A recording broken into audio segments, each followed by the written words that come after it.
ನಾಡಿನ ಸಮಸ್ತ ಜನತೆಗೆ ಬಸವ ಜಯಂತಿಯ ಶುಭಾಶಯಗಳು. ಶುಭ ಕೋರುವವರು ಜಿಸಿ ಗೋವರ್ಧನ್, ಯುವ ಮುಖಂಡರು, ಅರಸೀಕೆರೆ.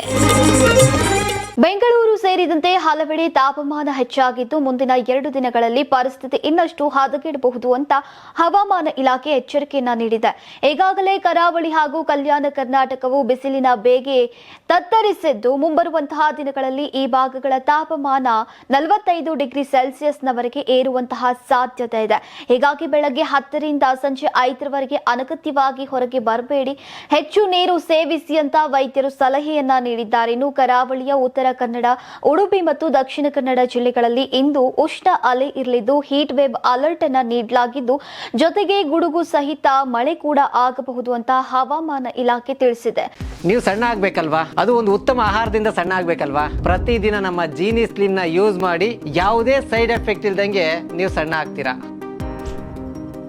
ಉತ್ತರ ಒಳನಾಡಿನ ಬಾಗಲಕೋಟೆ, ಬೆಳಗಾವಿ, ಬೀದರ್, ಧಾರವಾಡ, ಗದಗ, ಕಲಬುರಗಿ ಮತ್ತು ವಿಜಯಪುರದಲ್ಲಿ ಗುಡುಗು ಸಹಿತ ಮಳೆಯಾಗಲಿದ್ದು ಒಂದೆಡೆ ಒಣಹವೆ ಇರಲಿದೆ ಅಂತ ಹವಾಮಾನ ಇಲಾಖೆ ತಿಳಿಸಿದೆ. ದಕ್ಷಿಣ ಒಳನಾಡಿನ ಶಿವಮೊಗ್ಗ, ಚಿಕ್ಕಮಗಳೂರು, ಕೊಡಗು ಮತ್ತು ಹಾಸನ್ ಜಿಲ್ಲೆಯಲ್ಲೂ ಕೂಡ ಗುಡುಗು ಸಿಡಿಲು ಸಹಿತ ಮಳೆಯಾಗಲಿದೆ ಅಂತ ಇಲಾಖೆ ಮುನ್ಸೂಚನೆಯನ್ನ ನೀಡಿದೆ. ಮುಂಬರುವಂತಹ ದಿನಗಳಲ್ಲಿ ರಾಜ್ಯದೆಲ್ಲೆಡೆ ತಾಪಮಾನ ಇನ್ನಷ್ಟು ಹೆಚ್ಚಾಗುವಂತಹ ಸಾಧ್ಯತೆ ಇರೋದ್ರಿಂದ ಮುನ್ನೆಚ್ಚರಿಕಾ ಕ್ರಮ ವಹಿಸುವಂತೆ ಹವಾಮಾನ ಇಲಾಖೆ ಸೂಚಿಸಿದೆ. ಏಪ್ರಿಲ್ 22ರವರೆಗೆ ಕರ್ನಾಟಕದ ಉತ್ತರ ಒಳನಾಡಿನ ಕೆಲ ಸ್ಥಳಗಳಲ್ಲಿ ಗುಡುಗು ಸಹಿತ ಮಳೆಯಾಗಲಿದ್ದು ಈಗ ಗಂಟೆಗೆ 40 ರಿಂದ 50 ಕಿಲೋಮೀಟರ್ ವೇಗದಲ್ಲಿ ಗಾಳಿ ಬೀಸುವಂತಹ ಸಾಧ್ಯತೆ ಇದೆ. ಅಂತೆಯೇ ದಕ್ಷಿಣ ಒಳನಾಡಿನಲ್ಲೂ ಕೂಡ ಗುಡುಗು ಸಹಿತ ಮಳೆಯೊಂದಿಗೆ 30 ರಿಂದ 40 ಕಿಲೋಮೀಟರ್ ವೇಗದಲ್ಲಿ ಗಾಳಿ ಬೀಸಲಿದೆ ಅಂತ ಹವಾಮಾನ ಇಲಾಖೆ ತಿಳಿಸಿದೆ.